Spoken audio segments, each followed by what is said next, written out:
Magandang gabi po, Mr. Narrator. Ako si Lucas, isa sa masugid mong tagapakinig simula pa noon. Ngayon lang ako nagkaroon ng lakas ng loob na isulat at ibahagi ang karanasan na hindi ko malilimutan na nangyari sa aming probinsya noong taong 1998. At hanggang ngayon ay tumatayo pa rin ang balahibo ko tuwing naaalala ko ang mga pangyayaring yon sa liblib na bahagi ng Samar. Noong 1998, nasa sekundarya pa lang ako pero dahil sa hirap ng buhay, napilitan akong tumigil muna at umuwi sa aming baryo sa San Jose. Ang lugar namin ay napapalibutan ng makapal na kagubatan at bundok. Uso pa noon ang mga usap-usapan tungkol sa mga gabunan. Ito ang tawag sa amin sa mga aswang na may kakayahang magpalit ng anyo at naninirahan sa kakahuyan. Kasama ko sa bahay ang aking pinsan na si Nicolas at ang asawa niyang si Lisa. Buntis noon si Lisa sa kanyang panganay, kaya naman doble ang pag-iingat namin. Alam mo naman sa probinsya, Mr. Narrator, kapag may buntis, parang magnet yan ng mga masasamang elemento. Isang gabi, bandang 10:00, narinig namin kumakaluskos ang bubong na gawa sa pawid. Nicolas, naririnig mo ba yon? Parang may naglalakad sa itaas. Bulong ni Lisa habang nakahawak sa kanyang malaking tiyan. Huwag kang mag-alala, baka pusa lang yan o kaya sanga ng puno. Sagot ni Nicolas, pero kitang-kita ko sa mukha niya ang kaba. Kinuha niya ang kanyang itak na nakasabit sa dingding. Lumabas ako ng kwarto at tinignan sila. Nicolas, kukuha lang ako ng asin at bawang sa kusina. Mas mabuti na yung handa na tayo. Sabi ko kay Nicolas. Sige Lucas, siguraduhin mo sarado ang bintana. Utos ni Nicolas sa akin. Habang nandun ako sa kusina, biglang umiyak ang aso namin sa silong. Hindi tahol kundi yung iyak na parang takot na takot. Doon kami kinabahan ng husto dahil biglang bumaho ang paligid. Amoy nabubulok na karne na hinaluan ng malansang dugo. Maya-maya biglang bumukas ng malakas ang pintuan sa likod kahit nakatarangka ito. Pumasok ang aming kapitbahay na si Nancy. Hingal na hingal at putlang-putla. Nicolas, Lucas, nakita ko sila sa labas. Ang dami nila sa ilalim ng puno ng nara. Sigaw ni Nancy. Sinong nakita mo, Nancy? Kalma lang. Sabi ni Lisa, na pilit tumatayo mula sa pagkakahiga. Ang mga aswang nagabunan, nakita ko silang nagtitipon. Puntirya nila ang sanggol na nasa sinapupunan mo. Lisa. Babala ni Nancy. Sa gitna ng takot namin, may narinig kaming malakas na pagaspas ng pakpak sa labas. Hindi lang isa, kundi parang marami sila. Alam naming hindi na namin kaya ito ng kami-kami lang.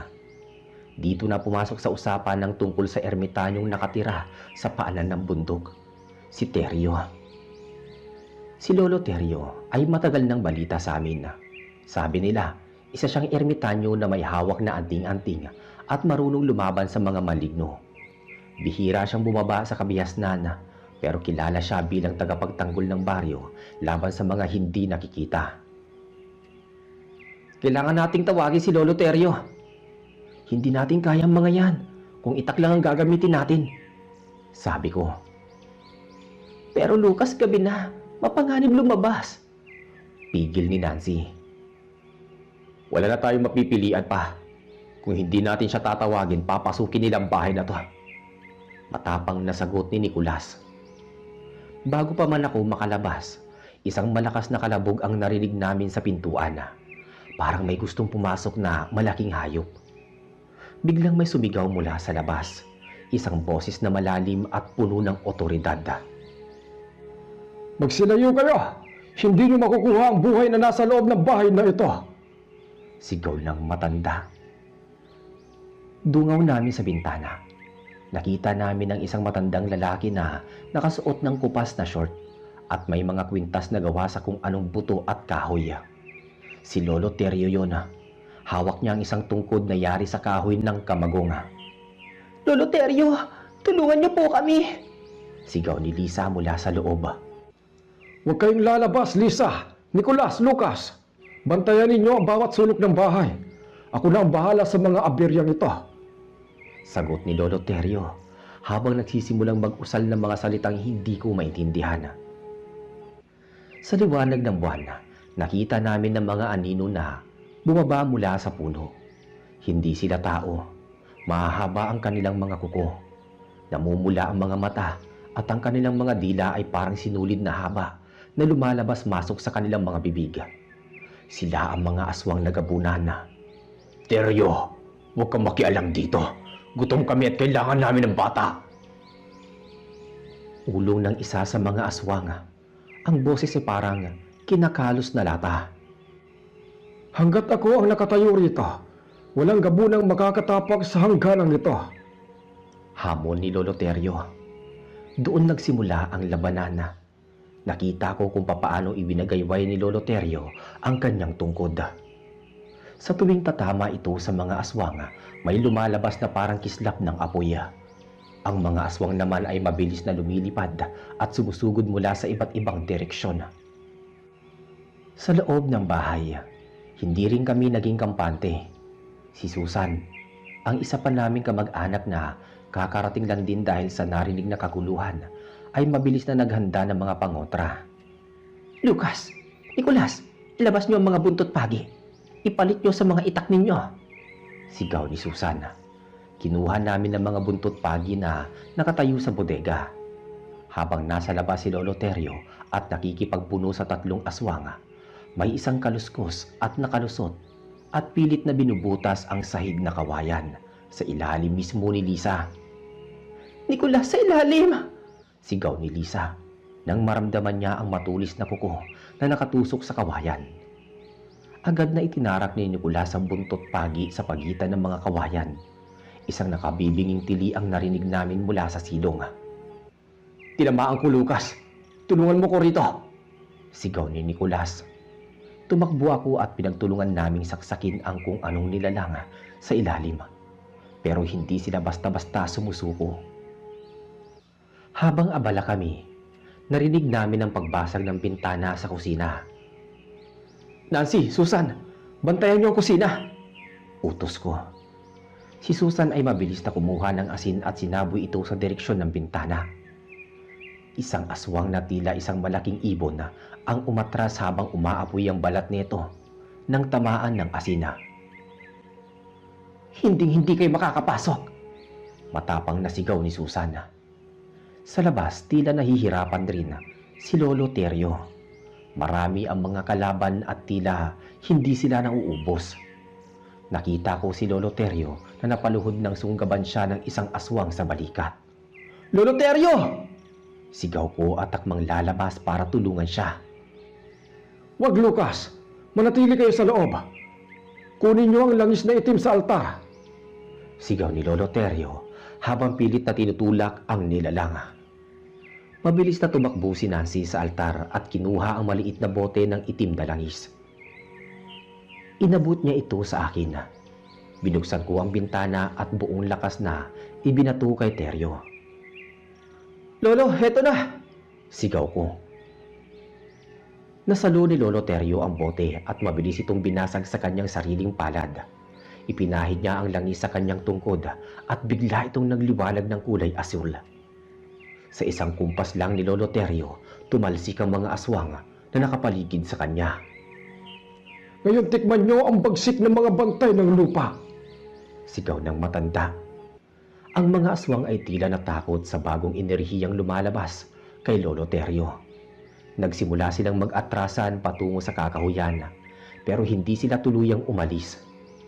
Nakamasid lang sila sa dilima. Ang kanilang mga pulang mata ay kumikinang sa pagitan ng mga dahon. Pumasok muna si Terio sa loob ng bahay para magpahinga. Pawis na pawis siya at may sugat sa balikat. Agad siyang nilapitan ni Lisa. Salamat po, Lolo Terio. Kung wala kayo, baka kung ano nang nangyari sa amin. Naiiyak na sabi ni Lisa. Huwag muna kayo magpasalamat, Lisa. Hindi pa sila natuluyang nagapi pa. Nagpapalakas lang ang mga yan. may tinatawag silang pinuno na paparating. Seryosong sabi ni Lolo Terio. Ano pong gagawin namin, Lolo? Tanong ni Nicolas. Kailangan natin lagyan ng bakod ang buong bahay, Lucas. Nicolas, kumuha kayo ng mga uling at iikot ninyo sa bakuran. Nancy, Susan, magpakulo kayo ng tubig na may halong suka at bawang. Utos ni Lolo Terio. Habang ginagawa namin ang mga utos niya, ramdam ko ang bigat ng hangin. Parang may paparating na mas malakas na puwersa. Ang katahimikan sa labas ay mas nakakatakot kaysa sa mga tili kanina. Nicolas, sa tingin mo ba makakaligtas tayo rito? Mahinang tanong ko habang naglalagay ng uling sa lupa. Kailangan, Lucas. Para sa anak ko at kay Lisa, hindi ko hayaang saktan sila ng mga halimaw na yan. Sagot ni Nicolas na higpit ang hawak sa uling. Biglang tumahimik ang lahat, kahit ang mga kuliglig ay huminto sa paghuni. Mula sa madilim na bahagi ng gubat, isang dambuhalang anyo ang dahan-dahang lumabas. Hindi ito tulad ng mga naunang aswanga. Ito ay mas malaki. Parang tao pero ang balat ay parang balat ng buhaya at may malalaking pakpak na parang paniki. Yan na ang kanilang pinuno. Ihanda ninyo ang inyong mga sarili. Bulong ni Lolo Terio na nakatayo pala sa likuran namin. Ang pinuno ng mga aswang ay humakbang pasulong. Bawat hakbang niya ay tila yumayanig ang lupa. Tumingin siya direkta sa mga mata ni Lolo Terio. Terio, matanda ka na. Ibigay mo sa amin ang alay at hayaan ka naming mabuhay. Wika ng pinuno sa isang boses na parang nanggagaling sa ilalim ng lupa. Kailanman ay hindi naging alay ang buhay ng isang inosente para sa inyong mga sakim. Mga halimaw kayo. Sagot ni Lolo Terio habang tinataas ang kanyang tungkod. Dito na muling nagkaroon ng kaguluhan. Ang mga aswang na nasa puno ay sabay-sabay na sumugod muli. Pero sa pagkakataong to, mas organisado sila. Ang ilan ay sumusugod sa bintana. Ang ilan naman ay pilit na binabaklas ang dingding ng bahay. Nicolas, ang dingding sa kwarto nasisira na! Sigaw ni Lisa. Tumakbo kami ni Nicolas sa kwarto at nakita namin ang mga kamay na pilit na binubunot ang mga amakan. Ginamit namin ang aming mga buntot pagi para saksakin ang mga kamay na yon. Magsialis kayo rito! Sigaw ni Nicolas habang walang tigil sa pagsaksak. Sa labas, ang labanan ni Lolo Terio at pinuno ng mga aswanga ay mas matindi. Bawat hampas ng tungkod ni Lolo Terio ay sinasalag ng pinuno gamit ang kanyang matitigas na braso. Nakita ko kung papaano tumalo ng pinuno at sinunggaban si Lolo Terio, dahilan para matumba ang matanda. Lolo Terio! Sigaw ko. Gusto ko siyang tulungan pero may dalawang gabunan na nakaharang sa pinto. Susan! Ang mainit na tubig! Sigaw ni Nancy. Inabot ni Susan ang kaldero ng kumukulong tubig na may suka at bawang. Ibinuhos ito ni Nancy sa mga gabunang nakaharang sa pinto. Narinig namin ang kanilang pag-aray at ang pag-usok ng kanilang balat. Dahil doon nakalabas ako. Kinuha ko ang isang malaking tipak ng uling at binato sa pinuno ng mga aswang na kasalukuyang nakadagan kay Lolo Terio. Natamaan ito sa muka, sapat na para makawala ang matanda. Salamat, Lucas. Bumalik ka na sa loob. Sigaw ni Lolo Terio. Hindi kita iiwan dito, Lolo. Sabi ko kay Lolo Terio. Ngumiti ng bahagya si Lolo Terio kahit dumadaloy ang dugo sa kanyang noo. Kung ganoon, hawakan mo ang dulo ng tungkod ko. Magkasama nating tatapusin ito. Hinawakan ko ang dulo ng tungkod. Ramdam ko ang isang kakaibang init na dumadaloy sa aking mga kamay patungo sa aking buong katawan. Parang nawala ang pagod ko at napalitan ng isang matinding lakas. Ang pinuno ng mga gabunan ay nag-ipon ng lakas at sumugod sa amin ng napakabilis. Pero bago pa man siya makalapit, itinaas namin ni Lolo Terio ang tungkod. Isang maliwanag na liwanag ang lumabas dito na tumama sa dibdib ng nilalang. Ah! Isang hiyaw na puno ng sakit ang binitawan ng nilalang bago ito tumalsik palayo at bumagsak sa kakahuyan. Ang ibang mga nilalang, nang makitang tinalo ang kanilang pinuno, ay mabilis na nagsiliparan papalayo. Ang paligid ay biglang tumahimik muli. Ang amoy ng lansa at bulok ay unti-unting nawala, napalitan ng amoy ng basang lupa at dahon. Napaupo kami ni Lolo Terio sa lupa. Kapwa hingal na hingal. Lumabas sina Nicolas, Lisa, Nancy at Susan mula sa bahay. Lahat sila ay may bakas ng takot pero bakas din ng pasasalamat sa kanilang mga muka. "Lolo Terio, nagapi mo po ba?" tanong ni Lisa habang inaalalayan ng matanda na tumayo. Para sa gabing ito tapos na. Pero tandaan ninyo, ang mga aswang ay hindi basta-basta sumusuko. Nagpapalakas lang sila sa ilalim ng kadiliman. "Ano pong dapat naming gawin para hindi na sila bumalik?" tanong naman ni Nancy. Kailangan protektahan ang bahay na ito ng mas matinding dasal at mga halamang gamot na itatanim sa bawat sulok. Bukas na bukas, tutulungan ko kayo, sabi ng ermitanyo. Pumasok kaming lahat sa loob ng bahay. Kahit na sira-sira ang ilang bahagi nito, masaya kaming ligtas kaming lahat. Maya-maya nagtimpla si Susan ng mainit na kape para sa amin, habang si Lisa naman ay nagpahinga na muna. Mr. Narrator, akala namin ay iyon na ang huling gabi namin. Pero dahil kay Lolo Terio at sa pagtutulungan namin magkamag-anak, nalampasan namin ang gabing yun. Pero ang hindi namin alam, may mas matindi pa palang plano ang mga aswang para sa susunod na kabilugan ng buwan. Lumipas ang ilang araw matapos ang gabing yun. Bagamat tila bumalik sa normal ang lahat, alam naming hindi pa tapos ang laban.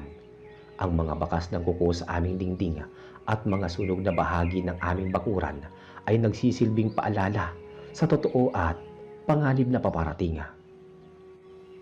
Si Lolo Terio ay hindi na umalis sa aming bakuran.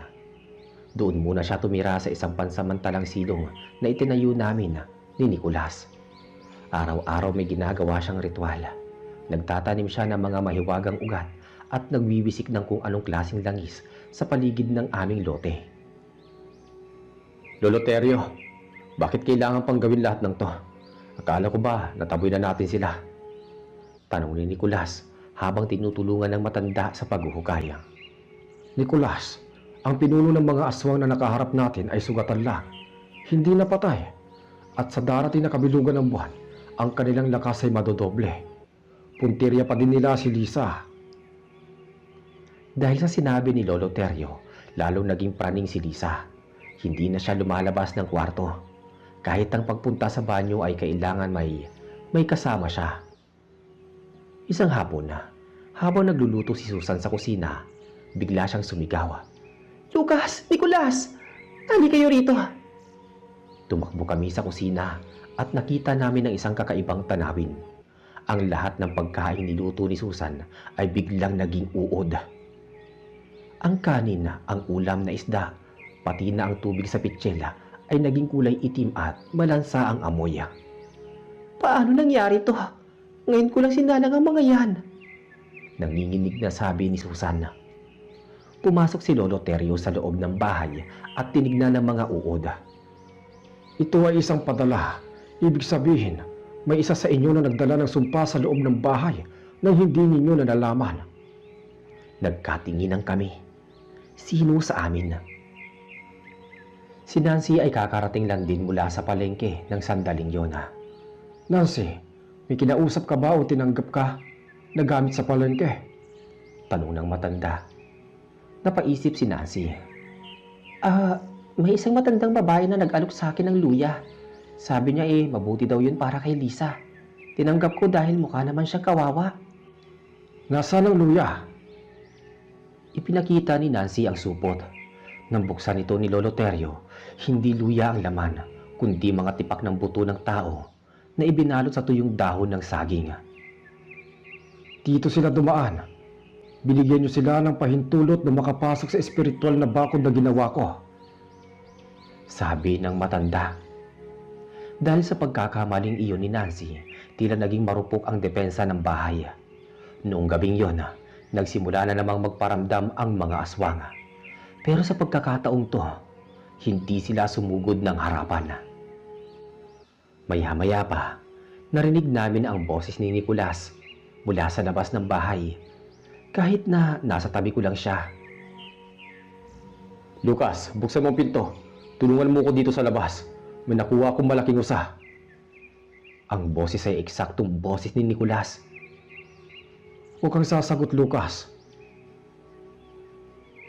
Nandito ako sa tabi mo, gaya-gaya yan. Nanindigang balahibo ko. Ang boses sa labas ay umiiyak na ngayon. Humihingi ng tulong. Tinatawag ang pangalan ni Lisa. Lisa, tulungan mo ko. Ang sakit ng paa ko. Ang boses ni Nicolas ay nasa labas, naging paos at nakakapangilabot. Nicolas, natatakot ako. Yakap ni Lisa sa kanyang asawa.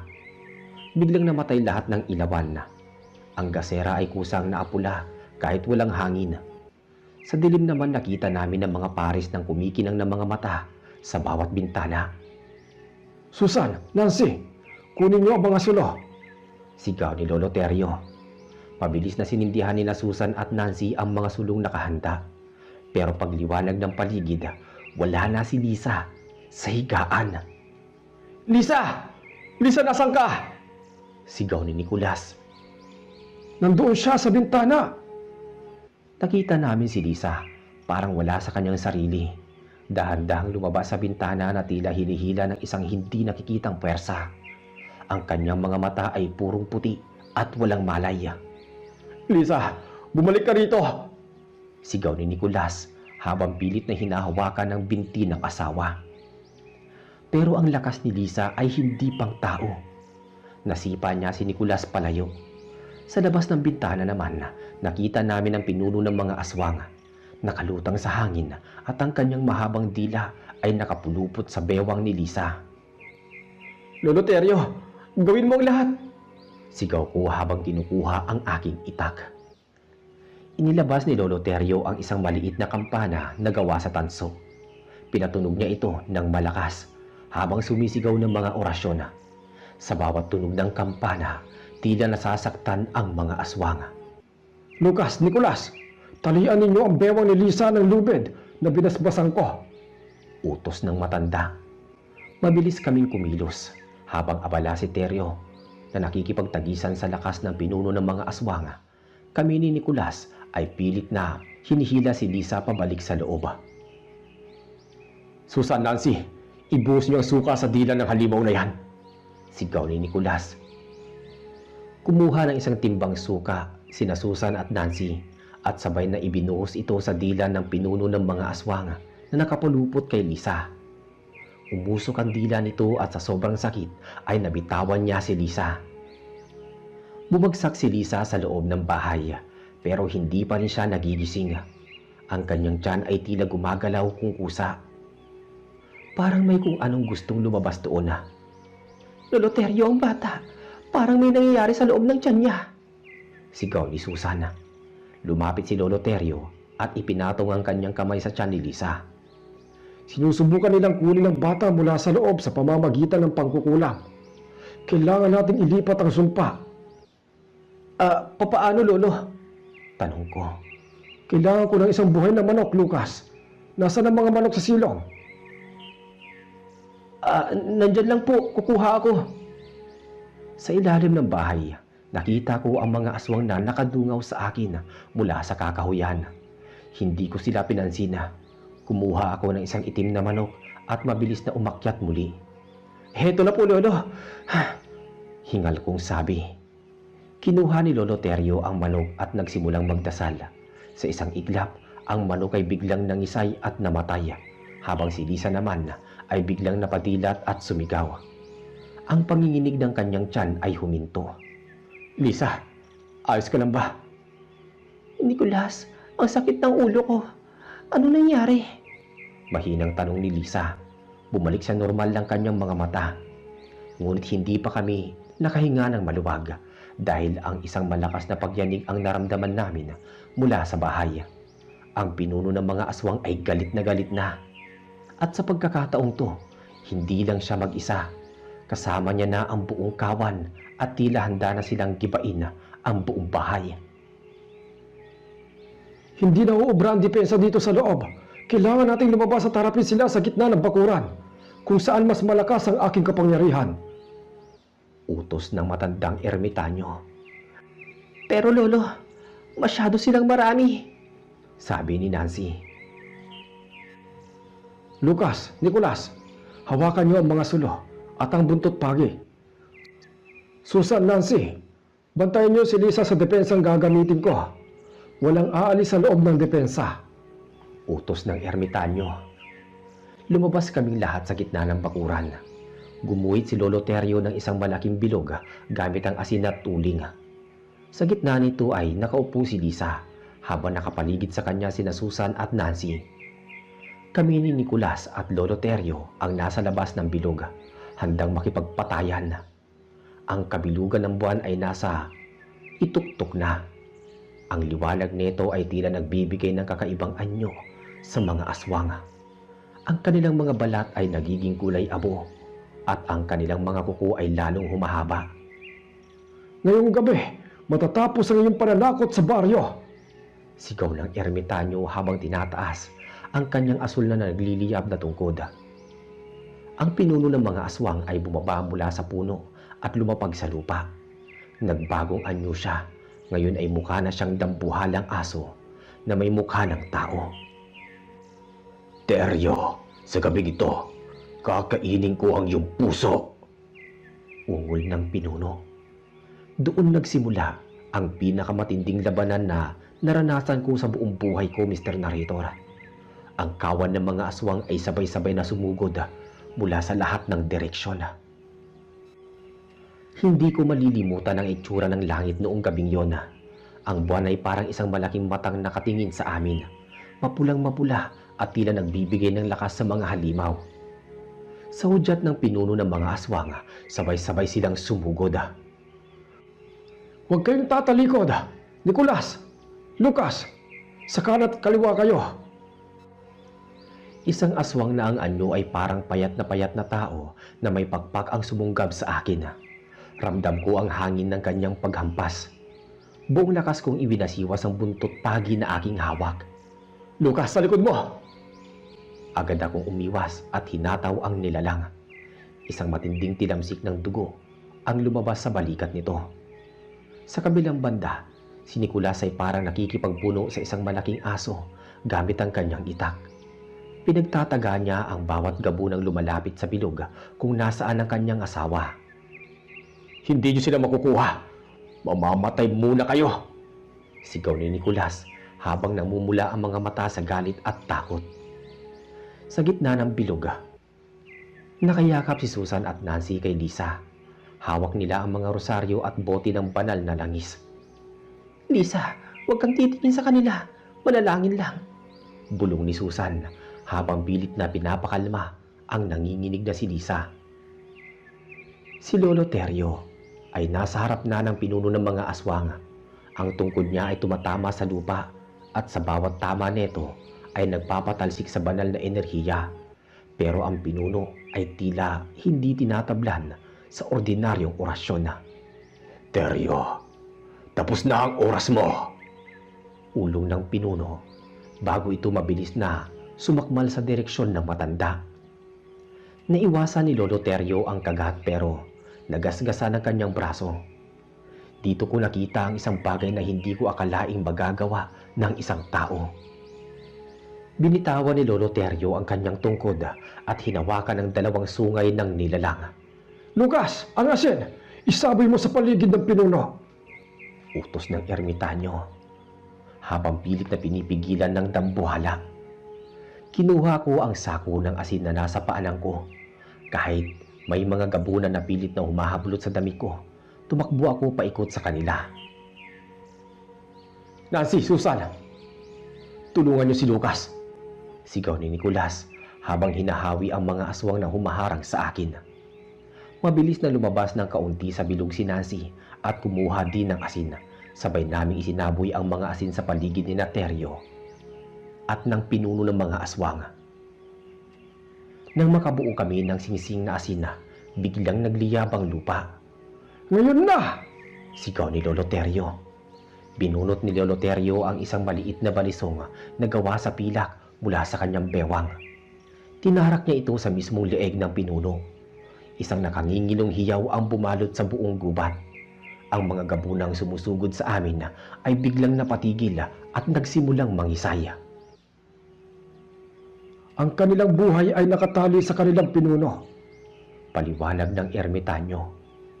Akala namin ay tapos na ang lahat, pero habang naglalaho ang pinuno, isang malakas na iyak ng sanggol ang narinig namin mula sa loob ng bilog. "Lisa ang bata!" sabi ni Susan. Napatingin siya kay Lisa. Ang kanyang tiyan ay biglang lumitaw, ang mga marka ng kukunan mula sa loob. Isang maliit na aswang ang nakalusot. Isang malakas at pinakamabilis. Lisa! Huwag kang gagalaw. Sabi ni Nicolas, pero huli na. Itinarak ng maliit na aswang ang kanyang kuko sa balikat ni Lisa at may ibinulong na kung anong salita. Biglang nawalan ng malay si Lisa at naging kulay ubi ang kanyang buong katawan. Hindi maaari ito. Sabi ni Nicolas habang tinataga ang maliit na halimaw hanggang sa maging pira-piraso ito. Lumapit si Lolo Terio, hingal na hingal at duguan. Tinignan niya ang kalagayan ni Lisa. Ang kanyang mukha ay napuno ng lungkot. Lolo, ano nangyari sa asawa ko? Bakit ganito ang kulay ng balat niya? Tanong ni Nicolas sa naiiyak na boses. Ipinasa ng huling aswang ang sumpa ng Gabon. Hindi sila papayag na matalo ng walang nadadamay. Ang lason ay kumalat sa dugo ni Lisa at ng bata. Malungkot na sabi ni Lolo Terio. May lunas pa po ba ito, Lolo Terio? Tanong ko naman na habang inaalalayan si Nancy na nanginginig din. Tumingin si Lolo Terio sa malayo sa tuktok ng bundok Padyaas na natatanaw mula sa aming baryo. Meron, pero hindi ito madali. Kailangan natin makuha ang puso ng saging na itim na tumutubo sa pinakaliblib na bahagi ng bundok bago sumikat ang araw. Kung hindi, bago mag-umaga, magiging isa na silang ganap na gabunan. Pupunta ako. Kahit anong mangyari, kukunin ko yon. Determinadong sabi ni Nicolas. Sasama ako sa iyo, Nicolas. Hindi mo kaya mag-isa doon. Sabi ko naman. Nicolas, Lucas, makinig kayo. Ang bundok na iyon ay hindi lang tirahan ng mga aswang. Doon naninirahan ng mga tunay na engkanto. Mas mapanganib sila kaysa sa mga nakalaban natin kanina. Pinagkatiwala sa amin ni Lolo Terio ang kanyang tungkod. Dalhin nyo ito. Ito ang magsisilbing ilaw nyo sa kadiliman. Susan, Nancy, manatili kayo dito at huwag titigil sa pagpapahid ng banal na langis sa tiyan ni Lisa. Kailangan natin pigilan ang pagbabagong anyo niya hanggang wala pang lunas. Doon nagsimula ang aming karera laban sa oras. Habang ang aming mga kamag-anak ay nakikipaglaban para mapanatiling tao si Lisa, kami naman ni Nicolas ay tumungo sa madilim at mapanganib na kagubatan ng Samar para hanapin ang tanging lunas. Habang naglalakad kami sa gubat, naramdaman namin ang mga matang nakamasid sa amin mula sa taas ng mga puno. Hindi sila mga gumagalaw. Hindi sila sumusugod. Parang hinihintay lang nila kaming magkamali. Nicolas, nararamdaman mo ba yun? Parang may sumusunod sa atin sa taas. Huwag kang titingala, Lucas. Sabi ni Lolo Terio, kapag tumingin ka sa kanila, mawawala ka sa landas. Maya-maya pa, biglang tumunog ang isang napakagandang tugtugin ng plauta sa gitna ng gubat. Isang himig na nakakaakit at parang gusto mong sundan. Lucas, ang ganda ng tunog. Parang doon tayo dapat pumunta. Sabi ni Nicolas. Nicolas, wag! Iyan ang tukso ng mga engkanto. Sigaw ko naman sabay yugyug sa kanya. Ginamit ko ang tungkod ni Lolo Terio at tiniyak na ang liwanag nito ay tatama sa mukha ni Nicolas. Nagising siya mula sa pagkakatulala. Salamat, Lucas. Muntik na ako dun ha. Hingal na sabi ni Nicolas. Nagpatuloy kami hanggang sa marating namin ang isang bahagi ng gubat na punong-puno ng mga punong saging. Pero kakaiba ang mga ito. Ang mga dahon ay kulay pilak at ang mga bunga ay itim. Sa gitna ng taniman, nakita namin ang isang punong saging na may pusong kulay itim na nagliliwanag ng bahagya. Iyon na yun, Lucas. Heto na ang lunas. Masayang sabi ni Nicolas. Ngunit bago pa man kami makalapit, isang magandang babae na may napakahabang buhok at suot na puting-puting damit ang humarang sa amin. Ang kanyang balat ay parang porselana at ang kanyang mga paa ay hindi sumasayad sa lupa. Saan niyo balak dalhin ang puso ng aming saging na itim? Kailangan po namin ito para iligtas ang aking asawa at anak. Sila ay nalason ng mga gabunan. Paliwanag ni Nicolas habang nakaluhod. Tumawa ng bahagya ang babae. Ang mga gabunan ay aming mga alagang aso. Bakit namin ibibigay ang lunas sa inyo? Dito ko naisip ang sinabi ni Lolo Terio. Hindi po kami para magnakaw. Narito kami para humingi ng tulong bilang kapalit. Ibibigay namin ang anumang hilingin po ninyo. Huwag lang ang aming mga buhay. Sabi ko rito. Tumingin ang babae sa akin. Pagkatapos ay sa tungkod na hawak ko. Ang tungkod ni Terio. Matagal na kaming may atraso sa matandang yon. Sige, ibibigay ko ang lunas. Pero sa isang kondisyon na. Ano po yun? Tanong ni Nicolas. Ang batang isisilang ni Lisa sa kanyang 18 kaarawan. Kailangang bumalik siya rito sa bundok para maglingkod sa amin. Sabi ng engkanto. Nagkatinginan kami ni Nicolas. Napakabigat ng hinihiling niya. Isang buhay kapalit ng isa pang buhay. Pero kung hindi namin tatanggapin, mamamatay si Lisa at ang bata. Ngayong gabi lang. Sasagot sana si Nicolas. Pero biglang may lumitaw na liwanag sa likuran namin. Huwag mo ituloy ang pangako, Nicolas. Sigaw ni Ermitanyo Terio na biglang lumitaw sa likuran namin kahit na alam naming iniwan namin siya sa bahay. Nagulat kami. Paano siya nakarating dito ng ganoong kabilis? Pero nang tingnan ko si Lolo Terio, parang naglalaho ang kanyang mga binti. Hindi siya pisikal na naroroon. Isang astral projection o kaluluwa lang ang pinadala niya. Terio, naglakas loob ka pang magpakita sa amin. Galit na sabi ng engkantada. Palayain mo sila, Malina. Tapos na ang labanan sa pagitan natin. Ang bata ay walang kinalaman sa ating nakaraan. Hindi maaari. Kailangan nilang magbayad. Sigaw ng engkantada.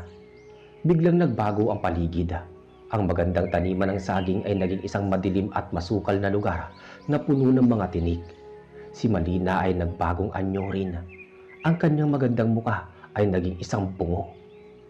Lucas, Nicolas, kunin niyo ang puso ng saging. Ako na ang haharap sa kanya.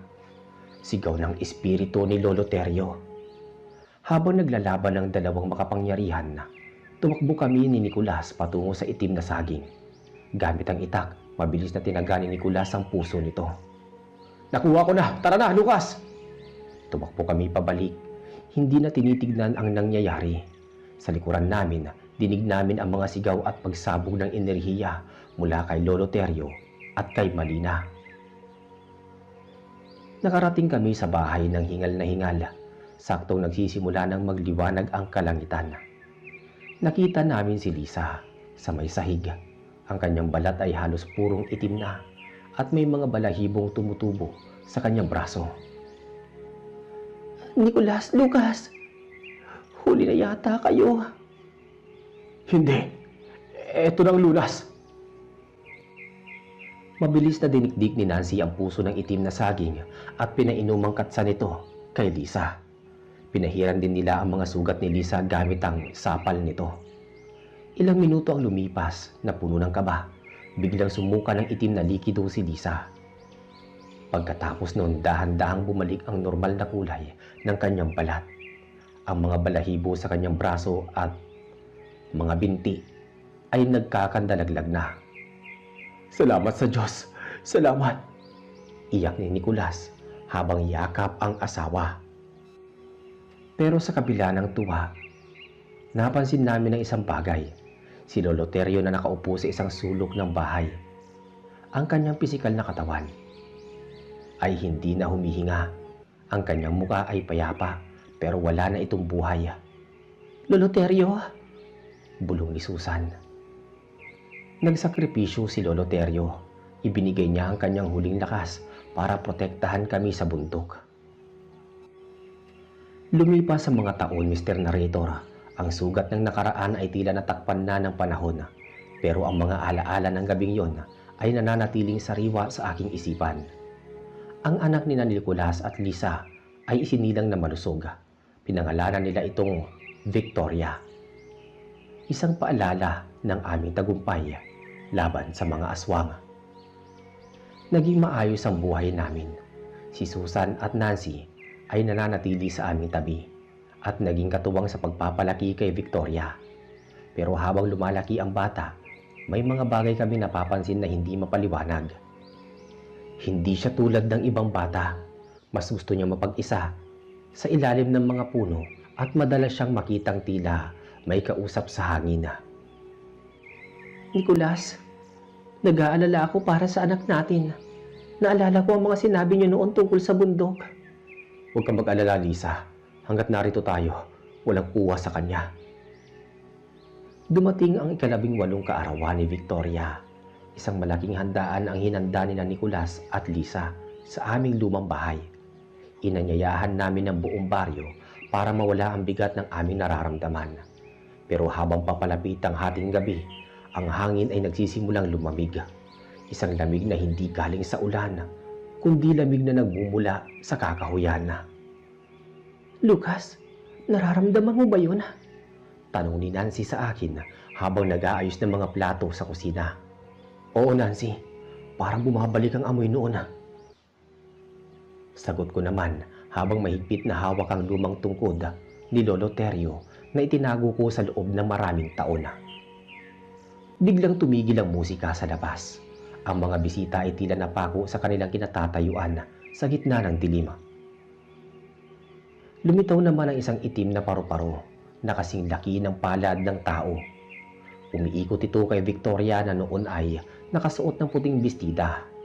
Victoria anak, pumasok ka sa loob! Sigaw ni Nicolas pero tila hindi siya narinig ng dalaga. Isang himig ng plauta ang muling narinig namin. Napakaganda, napakalungkot at napakalakas. Mula sa dulo ng aming bakuran, lumabas ang isang anyo na hindi namin malilimutan. Si Malina, ang engkantada mula sa bundok. Hindi na siya mukhang bungo. Suot niya ang kanyang orihinal na kagandahan, pero ang kanyang mga mata ay nananatiling walang emosyon. Dumating na ang takdang panahon, wika ni Malina. Ang kanyang boses ay narinig ng lahat kahit na hindi siya sumigaw. Hindi namin ibibigay ang aming anak. Ang sakripisyo ng matandang yon ay para lamang sa gabing iyon, Lisa. Tugon ni Malina. Ang buhay ng batang ito ay sa amin dahil sa katas ng itim na saging na dumaloy sa kanyang mga ugat. Lalapit sana kami ni Nicolas para bawiin si Victoria, pero isang pader ng hangin ang humarang sa amin. Hindi kami makalapit. Pinanood namin kung papaano dahan-dahang lumakad si Victoria patungo kay Malina. Ang kanyang mga mata ay blanco, parang hipnotismo. Victoria, wag! Bago pa man tuluyang makaalis si Victoria, kasama ang engkantada, itinaas ko ang tungkod ni Lolo Terio. Sandali lang! Kung kailangan nyo lang maglilingkod sa inyo, kunin nyo na ako. Huwag lang ang bata. Sabi ko rito. Tumingin sa akin si Malina at ngumiti ng mapait. Ang iyong katapatan ay kahanga-hanga, Lucas. Pero ang batang ito ang may marka. Gayunpaman, dahil sa tapang na pinakita nyo noon at ngayon, bibigyan ko kayo ng isang pagkakataon. Huminto si Victoria sa paglalakad. Tumingin si Malina sa bundok at pagkatapos ay sa amin. Siya ay mananatiling sa inyo ng 6 na buwan sa loob ng 1 taon. At ang susunod na 6 na buwan ay gugugulin niya ang kanyang sarili sa bundok para matuto ng aming mga lihim. Iyan ang huling kasunduan. Wika ng engkantada. Wala kaming nagawa kundi tumango. Mas mabuti na yon kaysa sa tuluyan siyang mawala sa amin. Sa isang iglap, naglaho si Malina at kasabay nito ang pagbagsak ni Victoria sa lupa. Tila nagising mula sa isang mahabang panaginip. Tatay, nanay, anong nangyari? Tanong ni Victoria habang inaalalayan siya ng kanyang mga magulang. Mula noon naging bahagi na ng buhay namin ang kakaibang setup na ito. Tuwing sasabit ang anihan, nawawala si Victoria at bumabalik lamang kapag tag-ulan. Nagbago ang aming buhay, Mr. Narrator. Natutunan naming mamuhay kasama ang mga elemento na dati ay kinakatakutan lang namin. Ang kwentong ito ay hindi lamang tungkol sa takot, kundi tungkol sa mga utang na dapat bayaran at sa mga sakripisyong handang gawin ng isang pamilya. Hanggang ngayon sa tuwing naririnig ko ang pagaspas ng mga pakpak ng mga aswang sa malayo, hinahawakan ko lang ang tungkod ni Lolo Teryo at nagpapasalamat na kahit papaano, buo pa rin kaming magkakamag-anak. Dito natatapos ang aking salaysay, Mr. Narrator. Maraming salamat sa pagbibigay ng pagkakataon na mailathala ang karanasang ito ni Lucas. Hanggang sa muli.